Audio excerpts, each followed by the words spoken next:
Welcome, amazing agents and investors from across the country. Today is Wednesday, February 6th, 2019, and this is role play number 39. And we're a little concerned. We forgot to announce this like we usually do on the call last week on the mastermind calls. So thank you all for paying attention to your emails and your texts and your notices, because we've got about 75 people so far, which is a pretty good turnout for our role play call. And we do have two people in the queue. Chad, anything you want to go over before we get started? Just the typical ground rules for this call. So this is a role play call, so we're here to work on sales language, not marketing tactics. And so if you have questions about the system or anything that's more marketing related, the mastermind call tomorrow at 1 p.m. is kind of the time and place for that. Here we try to stick to things that are handling objections, the initial conversation, the in-face appointments, follow-ups, attorneys, things like that. If this is your first time to a role play call, you can find the archive. There's 38 of these calls that are archived in a couple of different places. A really quick way to find all of them, go to alltheleads.com or in your subscriber portal in the top right. Use the search bar and just type in role play, and it'll bring up every role play call. You can also type in very specific terms, like, for example, objection or lightning strike is one of the labels we use for the objection. And so if you could put in attorney role play or role play attorney. So anyways, the search bar will help you. These are also posted in our Facebook group, which is All the Leads Mastermind. If you're not a member, you can request access. If you don't answer the questions, you won't be a member. So it's only two. Just answer the questions and we'll let you in. But these calls are posted there and on our website for an archive. And if you haven't listened to archive role play calls, that's one of the best teaching tools we have as far as, getting this dialed in to where you can really be effective on the phones. So if you feel like you're just not quite there yet, jump into, obviously thanks for being here today, but be sure and jump into the role play archive. Surprisingly, even with 38 of these on the books, each one of them is full of unique content. So if you haven't listened to some of those, be sure and do so. That's all I've got. All right, awesome. Well, we have two people in the queue. We got plenty of room for more, guys. Hit *6 and hit 1. In the meantime, first up is kind of a frequent flyer. Donna, how you doing? You're up first. Great, thank you. Well, I'm trying to learn as fast as I can and put it together. So I appreciate you guys doing this. Sure. Okay, so I've got two. One is my virtual assistant's come up against this a few times, and I kind of gave her my scenario, and I thought maybe you might have another one. She's coming up against people saying she got a little bit of a conversation going, and she'll ask them, what are you going to do with the property? So she can direct them, if they want to rent or sell. And a few people have actually said to her, it's none of your business. Okay. And so I'm just wondering if you have I have kind of a way I suggested, so the way it's saying what, but I wondered what you would suggest, Chad. So let me get better context. So up until that point, they were engaged and she was having a good conversation with them? A short conversation, not, you know what I mean? There are quite a few people that are kind of standoffish, like, who are you? Why are you calling me? Where'd you get my number? And some of them ask that question directly like that, and some of them just keep the conversation somewhat going, but they're a little bit standoffish. And so she was barely into the conversation, confirming their personal representative, confirming they're in probate, and then they mentioned they have a property, but they don't want to sell it. They don't know what they're going to do with it. Maybe sometimes they'll say that, but she made the comment, and she's gotten quite a few pushbacks by saying, what are you going to do with the property? I thought it was maybe a little too direct. So, Donna, Chad, I didn't mean to interrupt, but Donna, you said you gave her an answer. I'd be curious before Chad goes, what was your answer? My answer was to say, are you going to keep the property? Are you planning, or are you going to be keeping the property? The R instead of what. I thought it was a little softer, okay. Instead of saying what. what are you going to do with it? Because that puts someone on the spot a little bit, and maybe they don't know you, so they don't want to answer that, and then you go from there. Okay, a couple of things I want to say. You need to pay more attention to the intro to your call and go back to Probate Mastery recording number 3 and listen to what I say about the probate USP. So the 3 most common questions that I got from every single person before I figured this out was, who are you? How did you get my information? Right. And what do you want? And that's the whole point of getting that out on the front end. You defeat those objections before they come up. And then you focus on people and situation, and then segue to real estate. So what I would say is she needs to be asking better questions. Okay. But she also needs to build rapport before she goes into that territory for the real estate conversation.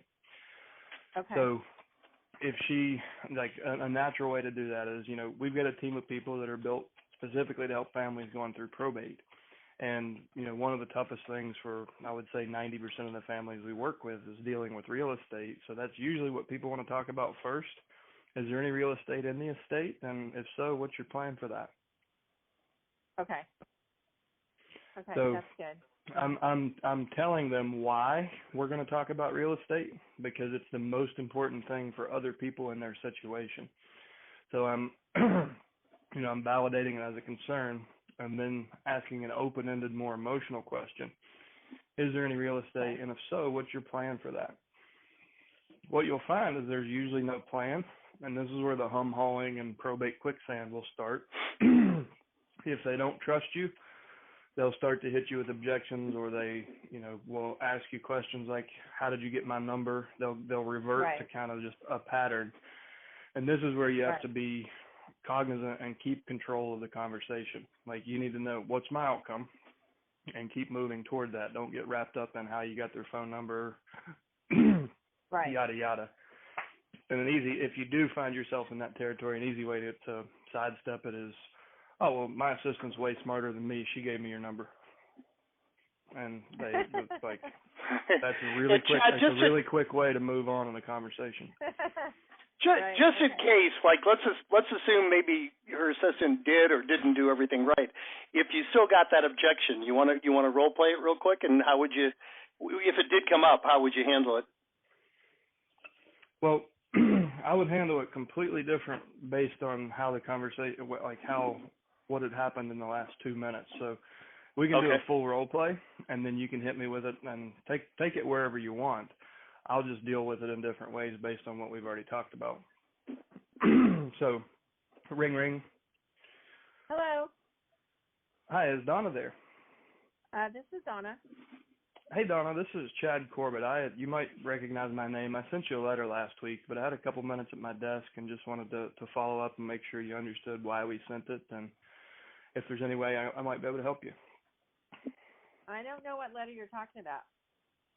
Well, even better. You got me live. So the reason I'm calling, we have a team of folks here in the Phoenix area that help families going through probate. And as part of that, we go to the courthouse, gather the information, and my assistant was nice enough to find your number for me. And we try to reach out to families early because we know we can make a big difference. The sooner we get started, the easier it is for you. So what's been the toughest thing for you guys so far? I don't know, trying to decide what to do with the property, I guess. Yeah, understand. I mean, I would say, definitely the vast majority of our clients, that's the biggest challenge, and it's both a physical and a mental hurdle. A lot of folks, the anyone who can help them they're out of town and finding time to take off work and yada yada. So, have you had a family discussion? Like, do you have a plan for it so far, or you just don't know what to do first? No, I don't. We just don't know what to do first. What's the best? There's a lot to do no matter what. The house isn't finished, and it's a lot of mess. Okay. Well, as we help with all aspects of probate, real estate being a big part of it. But even within real estate, we break that down into several categories. So we can help you get the personal property cleaned out, help get stuff donated and junked, get properties repaired to the point where they'll pass inspection. Even all the way, we've helped a lot of families do full renovations so you can maximize the amount of equity in the estate. So, I mean, do you guys have any idea? Do you plan to keep it, sell it? What are your thoughts? Has the family discussed that? Well, we're thinking about doing some repairs and getting rid of some of the junk, so that we maybe have some money to do the repairs, and then probably sell it. Okay, well, sure. That's what we do with most of our folks. So you can do the sale on your own, or you can use our estate sale company. We can do a tag sale, an auction sale. We have companies that will come and even just write you a check, so we don't have to deal with any of the headache. And those are all things that we like to include the rest of the family in on. So, like, who do you feel like should be part of the bigger conversation so nobody feels left out? Well, probably my mom and my dad, because it was my uncle who passed away. So, and it's my dad's brother, so they'd probably want to be a part of it too. Okay, yeah, and we certainly want them to be. So would Friday at 5 be a good time to have that conversation just as a group for a few minutes? I think I can get my parents together by then. All right, I'm going to break there because you forgot to give me the objection that you started. I was just going to say. Well, it's because I don't know how she came. I don't know how she came to that objection. I was trying to. I know I didn't forget. I was looking at it, but I actually was giving you a scenario that I actually just had happened to me with the appointment. So I had, and that was one of my second question was getting them to commit on the spot, because I actually am pretty doggone good about building rapport, and I can feel a rapport, and I can totally tell when someone's not going to do business with me and when they are, but I am having a difficult time closing them. And I'm a closer too. I ask for the close.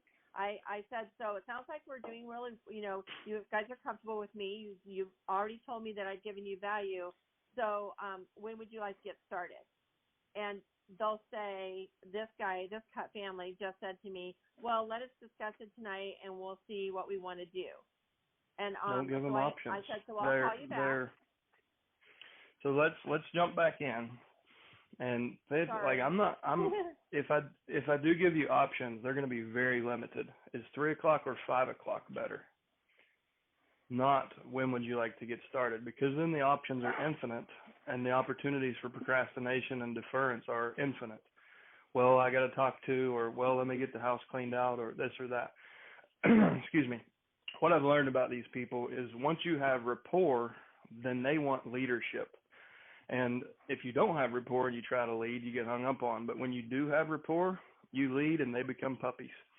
And well, I did do that. I did do that. I asked them, I said, I can get someone out here in the next few days to actually review the property, look at all these vehicles. There's 6 vehicles on the spot. There are 2 travel trailers and all this stuff and this equipment. I said, I can get someone in the next 2 days.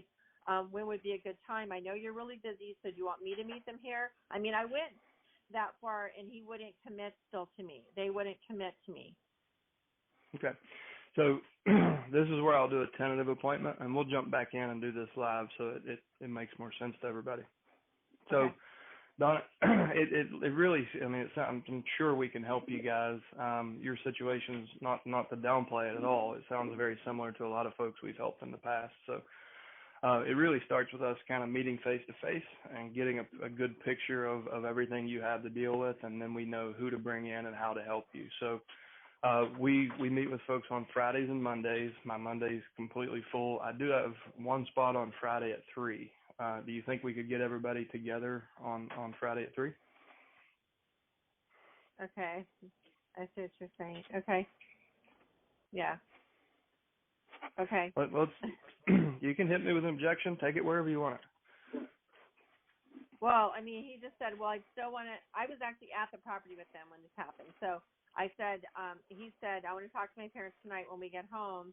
And they said that Dad would be a little bit iffy. And I warmed up to him, too. He's a vet, and he was having a hard time standing too long. So we were cognizant of that and being kind.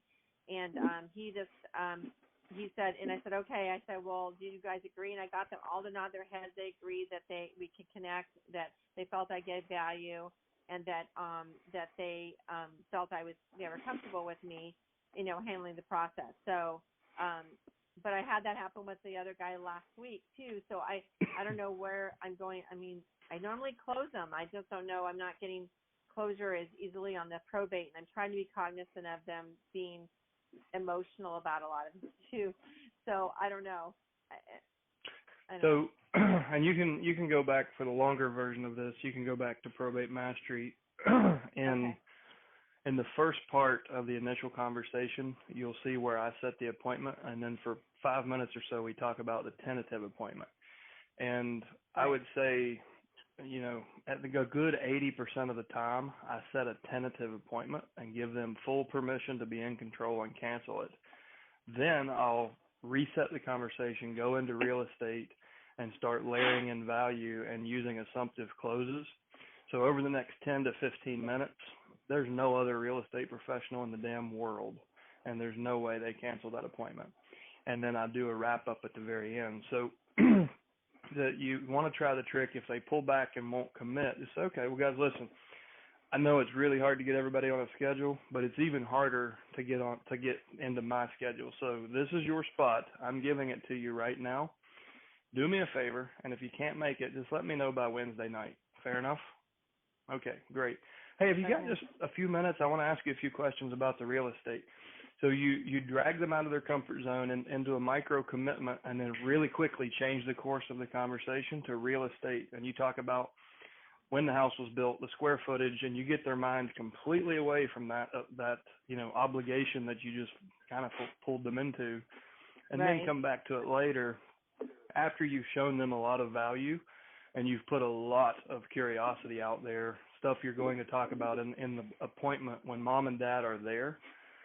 So they're not going to cancel because you've given them glimpses of all the stuff all the homework you're going to do and all the stuff you're going to talk about when you have mom and dad present. So they will. I've never had a tentative appointment cancel, and the vast majority of deals. I was just going to ask you, Donna, when you were the one or two you said when you were at the appointment and you couldn't get them to close, was the executor there? Was the person that was authorized there, or were you meeting with someone else? No. I always meet with the personal representative both times. Because Chad, I'm sure Chad would agree. You could take the same approach. Get the tentative listing. Well, we're together now. If you need to check with somebody or you need to do X, Y, or Z, as long as we're together now, why don't we go ahead and get the paperwork filled out, and I'll hold it until you tell me it's okay. Get some kind of a commitment from them, while you're there in front of them. Chad, have you ever tried that? That worked for me a few times. I won't turn it in until you tell me so, but go ahead and sign it. So I have done that, and it did bite me. That's why I'm so adamant. Well, that's why I'm so adamant about getting everybody to the listing appointment or buying appointment. I want everyone to be there, even if they're just on the phone, because when it comes down to filling in the price field, that's where it always bit me. Someone who wasn't present thought the house was worth. They had an unrealistic price expectation. So I ended up getting the PR in hot water because he took a listing back and showed it to them, and they raised all hell, and I wasn't there to help defend the valuation, and it ended up blowing up, and they took it to whoever blew it up in the first place. Ended up getting their real estate agent, and that was early on. That's when I kind of said, okay, no more.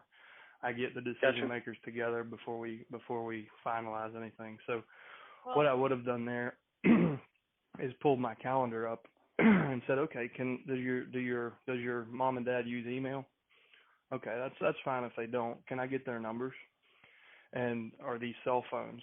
Okay, so what I'm going to do when I get back to my desk, I'll send a calendar event, and I'll actually text them the number that we'll dial into, since your father has trouble getting around. In case he can't make it, if he's having a down day, he can just simply dial in and hear everything we talk about, and I'll make sure that he has a copy of the paperwork, so we're all on the same page. And you can defeat those objections using I use different levels of technology. If they're younger or tech savvy, you can use Zoom or Join.me. Otherwise, you can send an email with a PDF of the listing package. Worst case scenario, you snail mail the listing package and then do a conference call. But I would have tried to have pulled my phone out and done that right there so they could actually see, listen, you've got a spot on my calendar, and I'm going to notify your mom and dad so they know exactly what to do in case they can't make it. So I'm defeating objections, and then I'm giving him until Wednesday night to cancel on a Friday appointment. Right. Well, this guy, I got the appointment over another agent. Another agent called and was basically, I think they were lowballing him and trying to get a cash offer. And then the other agent actually said, well, I no use me meeting with you then because you're unrealistic. That's what he told me they said. And this is an attorney who's just started his own law firm, and he's super busy, and he's trying to do all this too. So I usually added that I know you're so busy. Let me take some of this off your plate. I have all the resources that can handle all this. I just need your approval to go get started. And that's when he said to me, I need you to, you gave me great ideas, things I never thought about. Those are great. I need to talk with my parents tonight. But you're right, I should have actually gone for an exact date to call him. I just said, I'll be in touch in the next few days. And he said, okay. And that's all. I didn't say a specific time. But I gave him all the paperwork. I handed him, I said, this is all the paperwork that you'll need. I said, we can sign it even if you don't have your certificate yet but I think he does. His test say, yeah, he already has it. But, but we can get it started, and then that way because it's going to take months. It'll take a month probably for the stuff to get done. It's a lot of stuff to get done on this property. So they agreed that the house is never finished. It's pretty much brand new inside. It's never finished, and it's probably 20 years old. Literally never finished. The kitchen sink has never been used. I mean, so there was just some issues. So, in a shop with a bunch of major big, fabrication equipment. And I actually found a resource for them. And I actually called them right back within an hour because I found all the resources to take care of all of it. Because I didn't know, I'm still newer at that part of it. So I didn't know if my main resource would have the resources, and they did. To sell a Harley Davidson and to sell these other things. So I already gave him additional. Again, I didn't give him the person yet, though. I mean, there's a little bit of holdback, isn't there? Because if I give him everything, you did the right thing. Yeah, I'm not going to give him all the information because I haven't been hired yet. Yeah. Yep. Yeah. All right, Okay. great scenario. No, thank you, Donna. Great scenarios. We had 3 more in the queue. I'll make sure we get to everybody, but please, I think the essence there is get some kind of a commitment, before you hang up and before you leave on the appointment to continue the conversation. And the good news is you're getting a lot of at-bats, and it sounds like you're doing a lot of the right things. So these will start turning into listings for you. Keep coming back. Let us know how you're doing. All right, Donna. Jim, before we move on, Donna, there's Sure. one more thing that before you reconnect with them, go back to session 3 of Mastery and listen to where I tell you how to use the target date to get the listing without asking. Because especially with the number of steps that you have, you need to establish a target date for closing, and then a target date for under contract, a target date for MLS upload, a target date for each of those, the steps that you've put in play. Like, put a schedule to it, and then just slide the listing agreement in front of them and say it starts right here. Just sign on the bottom, and you never have to ask for it. So go back and listen to that. That'll be really helpful when you meet with them. Okay, all right. thank you. Thanks for stepping up, Donna. We appreciate it. Next up is phone number ending in 8511. You're up next. Hey, how's it going, everybody? It's Carlos in Central Florida. Hey, Carlos, it sounds like you're on a headset. Is there any chance you could pick up? We're getting a lot of echo. Oh, jeez. That's okay. Can you hear him okay, Chad? Yeah, if I concentrate hard. Better now? Much better. Thank you. Okay, Much better. okay. Yeah, I was in the Bluetooth in the car. I'm on the road right now. Yes, sir. What can we do for you? Okay, What can we help you with? All right. I haven't made any calls yet. I just started doing probate last month, so I had ISA make the first batch of calls. But follow-ups and everything, I'll go ahead and start doing them. So I just want to go ahead and do practice. Just bring the phone and I'll give you objections. All right. Okay. Ring. Well, Carlos speaking. Hey, Carlos, this is Chad Corbett. I sent you a letter last week. You might remember my name. I just had a couple minutes. I thought I'd follow up and make sure you got it and you understood why we sent it. Oh, man, I got too many letters. Most of them I just threw them away. Yeah, I understand. Well, that's why we try to reach out in multiple ways. So what we do, we have a team of people here locally in Central Florida that help families going through probate. And as part of that, we pulled the public records and noticed you were a personal rep. And one of my Genius team members found your cell phone number. It sounds like you're driving. Is this a good time to talk? Yeah, that's fine. Okay. But anyways, I wanted to reach out and just kind of make you aware of what we do and that we're right here in the community, because we know that if we get involved early in the process, we can remove a lot of the responsibility from the families and make it happen a lot quicker and maximize the amount of money that the estate gets in the end. So is there anything that if you could get one thing off your plate right now, what would you delegate to somebody else? I mean, what do you do? Well, really, I mean, we've built this over the years to really help with any aspect of probate. So most families, 80% of estates have real estate, and that's usually the biggest challenge. So that's where we start with most families, but we go all the way to helping you find suitable living for surviving family members using senior moving companies. We have contacts with social workers, all the way to even after everything's settled, we make sure you at least have an opportunity to sit down and put a plan in place so that you can preserve the inheritance and avoid probate in all the future generations of your family. So it really starts with us understanding, kind of your situation and what your goals are, what the challenges are, and then we can tell you who we can bring in and how we plan to help. We'll give you options, and you choose what you see value in, and obviously you're not going to probably use all of our services, but they're there in case you need help. So what's been the toughest thing so far? I mean, right now we just got started and everything. We plan on having an estate sale next week and everything. And I mean, in regards to the legal matter, the attorney said he's got everything under control. Sure. And we don't handle the legal aspects. If you notice, I didn't mention that. I mean, the attorney we consider them part of our team. So they're going to handle the legal part, which is about 25% of the responsibility. And the other 75% is on your shoulders. And really our service is kind of the bridge between the legal and the non-legal. And, a lot of times the families will end up doing part of it themselves, but the stuff that's just kind of overwhelming or just isn't getting done, or if you just don't know the right people to help, that's where our service is valuable to folks. So, I mean, and like I said, most folks find that the first and the biggest hurdle they hit is real estate. And it sounds like you said you're having an estate sale company. Was it a rental, or did the deceased own the property?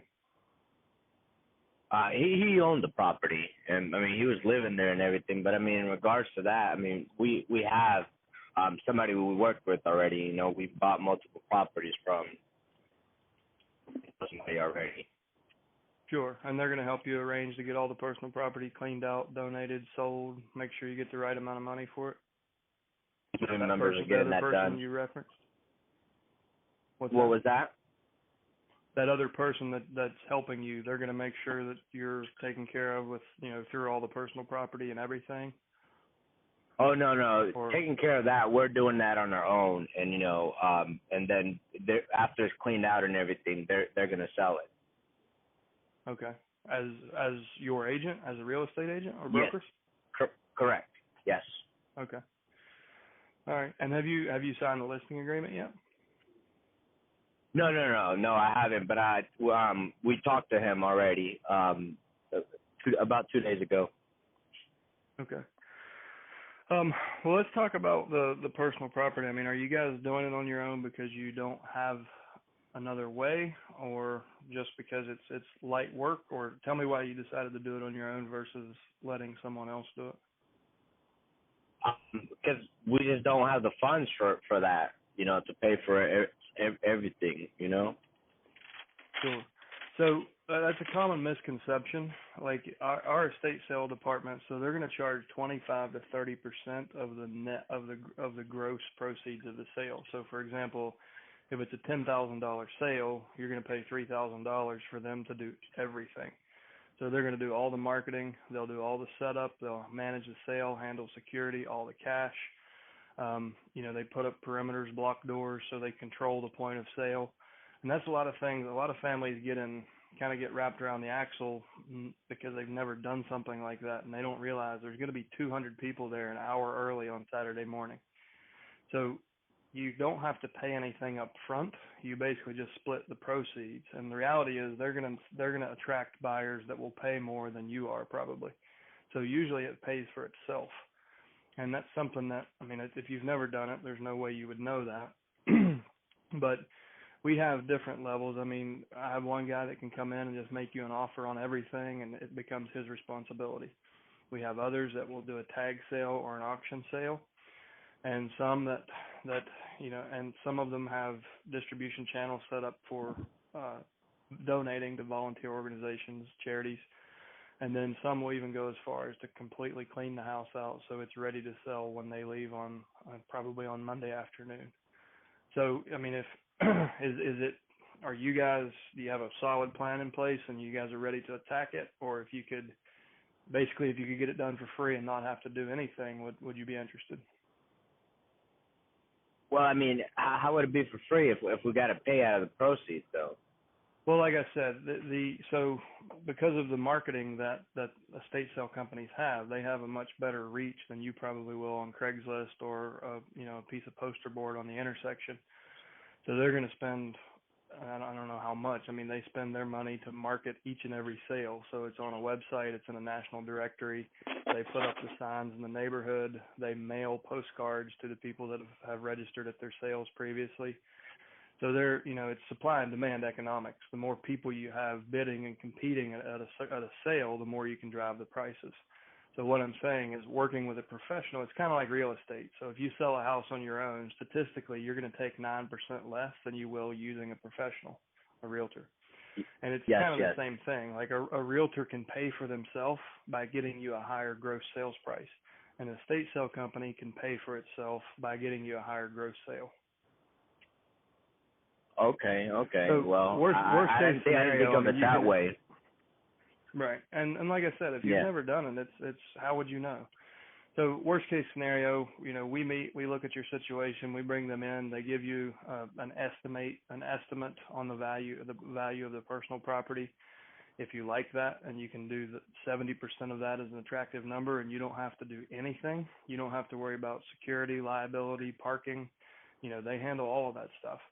Where otherwise it's going to take you and 5 or 6 family members an entire weekend from, you'll start setting up on Thursday, Friday, the sale will be Saturday, Sunday, and then you have to figure out what to do with everything else on Monday. So if you've got half of the inventory left over, what do you do with it? Do you throw it away? Do you donate it? If you're going to donate it, to whom? And those are all things we can just, we can take something that might take you weeks to accomplish to get less money, and we can do it in days and give you the same amount or more money. Yeah, I like that idea, so we don't have to do all that work. Sure. So I'm looking at my calendar. Friday, I've got one spot on Friday at 3. We like to start by coming over and meeting everybody, taking a look at the situation. Then we know who all we need to call to bring in to help. Would Friday at 3 be a good time? Monday through Friday, I can't do it. It'll have to be on a Saturday. Okay. How about a Sunday evening? That's church time. I can't do it then. Okay. What time Saturday? Morning would be best. Okay. Saturday at 10? That would be great. All right. And I'll break there in the interest of time. We've got other people in the queue. So I want to explain what I was doing. So I didn't attack your real estate agent. I didn't attack their credibility. I didn't talk about myself. I focused on you the whole time, right? Didn't I? Yeah, and that's what I noticed. And it's like, you just get in my mind. You didn't even say nothing about the other realtor. And so that's why I was like, that's very good. So my objective in my head, the target that I was focused on the whole time is get in front of him, Chad.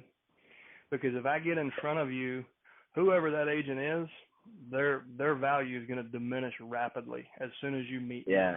Because when I show you how I can make you more money and you don't have to do any work, and that's just one aspect of the estate, are you going to listen to everything else I have to say? Yeah, and I mean, that's what I'm saying. It's like after, you were saying everything that, like, I don't have to do nothing and you can get it done in, like, no time. That's all. I was like, hey, that would make a lot of sense. And, like, you didn't say nothing again about the other realtor. Right, and I won't just have offering to. value. And I won't have to ask you to sign the contract or the listing agreement either, because when I get there, I'll have all that paperwork pre-filled, and I will methodically work you through the stages that I would any family. And we'll establish a target date for when this is finally over, like the day that you close and get the distribution check from the court. And I may even use my financial advisor as an excuse if you seem really apprehensive to get that target date from you. Well, just so I can get you on the calendar for your free consultation, so you guys can kind of look at options to reinvest and potentially even set up estate plans so you never have to deal with this again. In a perfect world, when do you think that would be? Would it be June 1st or March 1st? So I'll get you to commit to that target date, and then I'll walk you backwards through everything I'm going to do to help you, and I'll slide a listing agreement over in front of you if I haven't already. Eventually, you'll pull the paperwork, and you'll start leafing through it, and you'll say, well, where do we start? I never have to bring you won't remember the other agent, and I don't have to bring it up. And I've done this time and time again, and it works. Like, that's good. That's very good. Objections aren't present when there's enough value, right? Yeah, that's very good. Thank you so much. All right, appreciate it, Carlos. Next up is phone number ending in 5517. You're up next.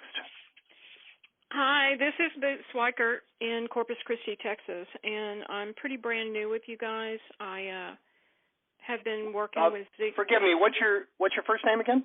Boots, like cowboy boots. Okay, that's what I thought you said. Hi, Boots. Go ahead.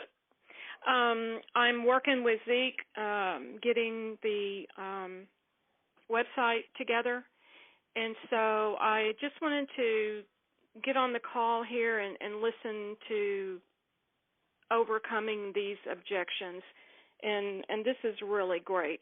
I was a landman in the oil and gas industry here in Texas for about 25 years, and so I have a long history of probate, and so this is going to be perfect for me to add. And some of the things that I'm weak on is just like what you guys have been doing on setting that target appointment and not giving them a lot of options and getting an appointment scheduled. And it takes some practice to do that. Absolutely. So first, I want to start with, back in your land days, please tell me your branding name was Boots on the Ground. Yeah, sort of. It was a great branding tool. And I had all sorts of, boots on the ground, boots are made for walking, blah, blah, blah, the whole thing. Yes, that's awesome. It was great. Okay, so back to your real question. And you heard me do a lot of this already. Where most people lose control or they can't get that appointment, the first thing you need to do is identify the emotion. So if somebody's digging their heels in, pun intended, if they're digging in and not letting you progress through the conversation, first question you have to ask is why. Mm-hmm. Like what is the emotion behind this behavior? And it's usually fear or distrust. So if they don't trust you, then 100-0, the accountability comes back to you. That's your job to build trust, not theirs. So you got to realize I've got to ask better questions. I've got to keep better control of the conversation.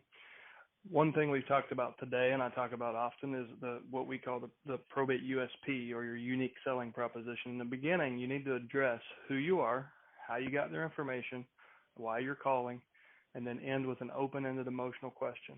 And you've heard me do that a couple times today. Yes. My name's Chad. I got a team of people here locally, set up to help families in probate, yada, yada, yada. By the way, what's been the hardest thing for you guys so far? Or, hey, if you could delegate one thing, what would you get off your plate today? Make it my problem. And if you can do that, if you keep asking those good emotional questions, and then silence is key. Once you ask a good question, never speak first. Always let them process, even if it's this, 5-6 seconds, it seems like eternity. Let them process, because there's a lot of psychology happening in the background. And if you just give them the space and they respond, and then you follow up with another good question, then what you'll find is the psychology, you're building rapport, and you're giving them an opportunity to talk about themselves to reinforce that rapport. And as soon as you have it, go for the appointment. And then they'll at least set a tentative appointment. As soon as you get an appointment or a tentative commitment, change directions. Okay, well, listen, I got to do 2-3 hours of homework. Can I ask you a few questions about the house? And you drag them out of their comfort zone, get the commitment, and then quickly change gears and go to something else that's not threatening. They're just facts. So it's 1,600 square feet, right? And that changes their mental state. Now they're accessing a different part of their brain. You've got them thinking about the specs of a house versus an emotional commitment, and that emotion of fear or apprehension or distrust, whatever it was. And then throughout the next part of the conversation, you'll do things like I just did, where I spent so much time talking about an estate sale company. And I know there were people on this call thinking, what the hell is this guy doing? We're here to learn about real estate. But I was putting value in place that would set me up for success down the road without having to drag a competitor through the mud or talk about myself. And you'll find ways to do that in the next part of the conversation, where it just keeps building on that rapport that you've gotten and keeps them engaged. So you'll find that a lot of those choke points will go away as you get more comfortable and confident, and you keep control of your conversation. Those will just start to fade away. Good. And I have a sign right in front of my monitor here at my desk that says "Stop talking." And yeah, that's good. And it's because we're nervous, maybe, on a cold call, and we just keep talking and talking and talking, and these people on the other end of the line are going, geez, oh, man. And so I'd like to suggest another sign, or maybe even just a Post-it note. What is my objective? So every time you pick up the phone, you should ask yourself this question. And I told you what my target was with Carlos. How can Chad get in front of this person? Because I know I win. If I get face-to-face, I win. So during that initial phone call, my one and only objective was not to list the property, not to get into specifics. Get in front of them. It's yours then. So before you make any phone call, you should take a deep breath and ask yourself, what is my objective? Because this is where I see a lot of agents they end up getting drugged down rabbit holes and talking about stuff that frankly just doesn't matter. And they end up defending, what they do for a living, what commission they get paid, how they got the phone number, why they go to the courthouse, just all this bullshit that doesn't matter. It's just they lost control of the conversation. They let the prospect start. They went into a loop of, why do people talk about the weather or where you're from or how often you come to a bar? Because they have poor social skills, right? They don't know how to ask engaging questions. And people will do the same thing. Prospects will do the same thing. If you leave space and you give up control, they'll revert to things like, well, wait a minute. How long have you been in business? What's your address? Where's your office? And things like that. And it's irrelevant to the conversation. And had you kept control, they wouldn't have time to think about those things. Yeah, that's very good advice. Well, thanks for doing this. Every time I listen, I take away good things to work harder. So great. Awesome. Well, welcome aboard. You're going to be a great addition, Boots. And come on our Thursday calls, too. Please keep showing up and keep contributing. We appreciate you. Thanks. All right. Next up is phone number ending in 6459. You're up next. Hi. My name is Eric. How y'all doing? Hey, great, Eric. So I'm probably, I should say, unqualified to be on this call. But let me tell you why I say that. I'm not a realtor. I'm a new investor. I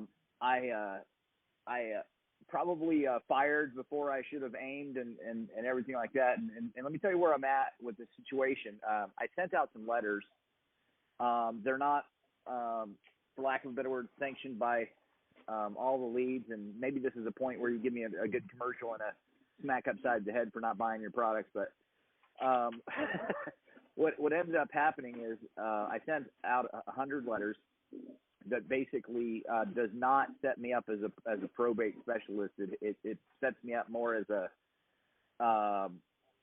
I'm trying to buy the house that's in your probate. You know, I know you had a hard time. I'm sorry for your loss. I'd like to possibly make you an offer on your property. The thing is, I had a guy call me, and he's got a house that is already on the market with national real estate company, and basically I'm a little bit stuck in what I should have said or what I could have said, and I did mention, because I've been on one of your Thursday calls, I mentioned that you know, we have a team of people that can help in different areas of your situation. And he kind of warmed up to me after that. The big mistake I did was this young man, he lost his wife, and the big mistake I did was I said, well, maybe I'll get with your realtor and come take a look at the place, because I'm not even thinking that, you know, we're trying to avoid, you know, the realtor altogether. And then I followed it up with a better question when I asked, when does your real estate contract, you know, end, as far as like them selling your house? And he said it ends in he looked it up, and he said, thanks for, you know, having me look this up. It's the 28th of February. So I got to kind of move quick. I got on the call today, and I thought I could ask my question. So finally to the point of asking the question. You know, this thing's on the retail market. He wants to sell it for you know, somewhere around retail. He's not getting it. It's $435,000 house, and he just dropped the price to $425,000. It was built in 2008. It you know, from the Zillow, I haven't been in it yet because I didn't talk to the realtor. I called him back and I told him we're not going to talk to the realtor. I said I'm praying that between now and February 28th you sell your house, but if you don't, give me a call. And he said he was going to end the contract. So I'm just trying to find out where I could have gone with this that would have been better, or what tapes I need to listen to, or what products I need to buy. So this is the time for your guys' commercial. So a couple questions back at you. I mean, what gives you an indication that he's willing to sell at a discounted price? Because I think we talked a little bit about the real estate commission. You know, the realtor is going to make about $25,500 if he sells it at $425,000. And I said, you know, realistically, I'm an investor. I'm in the business, you know, to make a profit. I said, if you're trying to sell it for retail and you can't, you know, it's going to put me in a situation where, you know, the $25,000 is going to get in my way. I said, I'm not trying to game the system or anything like that. And that's when I asked, when does the contract end? And he looked it up, and it's the 28th. How long has it been on the market? Well, I haven't got that answer yet, but that's a good question. Let me tell you. Zillow will give you that answer. Yeah, she passed away on June 26th, so it hasn't been on the market. My guess is 6 months, but I can look it up on Zillow. Okay, so it's obviously overpriced. That's what I was looking for. So if it's sat on the market for 6 months and they're drastically dropping price, then it's a clear indication of an overpriced property. So you did the right thing by giving the realtor their space. That's the ethical thing to do. Give them until the 28th. And I mean, first of all, if the listing term were longer, then I would go to the real estate agent and say, you know, listen, I can pay X, And that if that has to include your commission, then that needs to, you need to let him know that his net is going to be $25,000 less. And you can ask the agent to hold your offer in their top desk drawer, and the seller knows that it's always there to fall back on. A better way to do it, like if I was an investor and I knew the house was overpriced and I knew he wasn't pleased with his agent, I would let that agent's agreement expire. I would do the ethical thing and let it run its course. On the 28th, on the 27th or sooner, I would ask him when would be a good time for me to come look at the property. And I would have an appointment on the 29th, or well, this year, the 1st, I guess. So I would be there the day after. So he wouldn't, he would be apprehensive to list with anyone else until after he met with me and got my offer, right? So if if it's going to show up on the expired listing, then you're going to have hells of competition. Like right. On the 1st of March, it's going to be you and 144 other people calling. So you need to reconnect with him before that happens, because when it becomes expired, he's going to be shut down probably, and he's not going to be answering his phone. So if you get an offer, the risk you run now is if you make an offer to him or to his agent, then that agent can still be due a commission, even after the listing expires. If you read the fine print in most listing agreements. If you wait and you don't make an offer, you connect with him as a potential home seller. Then on the 1st, then he can sign stuff, and the broker isn't due a commission. But I would, before you spend too much time on this, you need to feel out what are you willing to pay? Are you willing to pay 96% of retail or 94% of retail? No, probably closer to 70% of retail. Yeah. So, you bought houses before, right? Yes. So a new house, free and clear, no real time constraints. Do you think he's going to come down 30%? Yeah, that's where I'm looking for your guys' expertise. I don't want to cut and run, but I want to figure out if there's a solution. Like I said, I want to help him, and I really do. What's your end game on this property? Is this just like a retail flip? You're just going to buy it and put it back on MLS? Yeah, maybe some inside paint. It looks good on the outside. I don't really particularly like the colors on the inside. Maybe upgrade the refrigerator or something. But I'm not looking to do a full reno. It's 2008 construction, so it's in good shape. Do you have money to close on it? I do.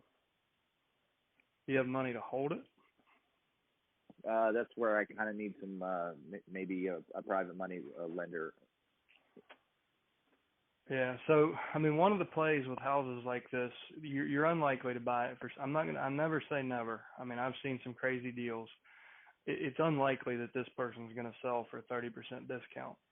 What you can do, you can still add a lot of money into this. If you can get him to sell it to you on owner financing, then it opens up a lot more options. Or if you can buy it cash, then you have the ability to sell it on owner financing and give somebody a first. Or you could just do it as a lease with option to purchase. And higher priced homes like that, is that a mid price or high price in your market? It's real high. I'm from Arkansas, and okay. There's been a change. Your market's the probably area. Similar to mine. Like in Roanoke, what I would do with that house, I would be looking for a business owner, probably someone of the Muslim faith that doesn't participate in the U.S. banking system, that has a ton of money, but they don't want to go through the U.S. banking system because it's against their religion. And I would be looking for them to most of the time they'll pay houses off in 5 to 10 years. So you can sell this. Everything's sold on price or terms. Pick one. So if you can't get the price you want, can you get terms? And if you can get terms, can you make money by passing those terms along? So can you close on it cash, sell it owner finance, take a 20 or 30% down payment up front, and then get a monthly payment that can make this a good investment. So I never say walk away from a deal, but sometimes you just this probably isn't going to be a wholesale deal, but you could probably still turn it into a deal if you're creative. Okay. Yeah, and it may just be, my experience, because both Chad and I were both realtors and investors. About 10% of the probates you run into are going to be good investor deals. Some of them, there just isn't enough motivation or margin there for you to do anything. But I personally, I would try to just see what his bottom line is, and if the bottom line isn't there, and he isn't willing to do owner financing or get creative, probably just move on. Help him however you can, and move on to the next one. Jim, you've got a really good simple script for that. Why don't you share that with him, the one you used a couple weeks ago? Refresh my memory. Which one was it? Regarding what? Your lowest price strategy and revisiting it 3 times. Oh, yeah, I learned this years ago. So you're talking to someone. So if I were to pay cash and close tomorrow, what's the best that what's the best you would do on the price? And no matter what they say, is that the best you could do? It's amazing. So I've used that, especially if the people are motivated. What's the best you do in the price? 150,000. Is that the best you can do? Well, maybe 140. And then the third question is, so you're telling me if I don't pay 140 cash, we don't have a deal? And I've had people go from 150 to 110 just asking an extra question. So it's a real quick way to cut to the chase and really find out what his bottom line is. And if there isn't, and you're not gonna convince somebody that doesn't have a high motivation to come way down. But probably half the battle is just finding out as quick as possible what his bottom line is, and then either pursuing him or moving on. But those 3 questions, what's the best you could do? Is that the best you could do? And you're telling me if I don't do that, we have a deal. It's amazing how you'll at least find out what somebody's bottom line is pretty quickly. And I'll be honest with you. Go ahead. Sorry, Jim. I was just going to say, I'll be honest with you. I've had people that it got down low enough, and I probably could have got them lower, but at some point, I just didn't feel good about it. So you reach a point. I have a house I bought right now, and I mean, I know I probably could have got a little cheaper, but the guy was so motivated and so easy. At some point, it felt like I was kind of abusing him. So, it got to a number I was happy with. And, it's not about beating him up. It's about providing a service and providing value. And these people that are motivated, they'll tell you what the number is more often than not. It's surprising. What were you going to say, Chet? I thought you were done earlier. So in the interest of keeping with our role play rule, to kind of put a bow on this and move on, like when you reconnect with the seller, the first thing, your first objective is building rapport. Don't just go into that script that Jim just shared with you. What I would suggest is ask him how it's going. Have you had any showings? Have you had any offers? And get him to bring that frustration to the top and get him to talk about it. Get him to feel that and say, well, what are you going to do if this doesn't sell? And then get him to think about that. Get him to get into those negative emotions, and then say, well, listen, if on March 1st I can make you a cash offer and close as soon as title comes back, like what's the best you can do? I'll get it on my calendar if we're close. Oh, really? That's the best you can do if I'm paying cash and no contingencies? So that's the best you can do. And then and feel him out, but you need to build rapport first, because if you try to go straight into that, you're not going to get anywhere. But get him to get in that mental state, and you're more likely to get that out. So just kind of role playing through that. Focus on building rapport, get him to talk about the negative aspects of the situation he's in, and then try to get his best price. If you're close, then your objective becomes, how do I get in front of this person on or before March 1st? And Eric, we didn't give you the commercial you were expecting, but I have to at least say next time, let us help you do it a little bit differently from the beginning, and you might not get stuck. But I appreciate your question. Does that help? Yeah. One quick question is he also lives out of state. What's the strategy as far as getting in front of him, and we could just kind of put a bow on this. That you're going to get bombarded by 100 realtors on March 1st, and you need to. I'm thinking, he needs to put on his armor and fight off the 144 realtors that are coming at him. That's a good point I missed. That's something you need to bring up in the, like when you're asking how it's going, and then say, okay, well, it sounds like it's going to expire. Are you aware of what you're about to go through when this expires? And just set the expectation and say, listen, if you're in contract, it's really simple. I sold the house, and you don't have to deal with all that, and yada yada. But yeah, bring that point up as well. All right. Well, we're going a little overtime today, guys.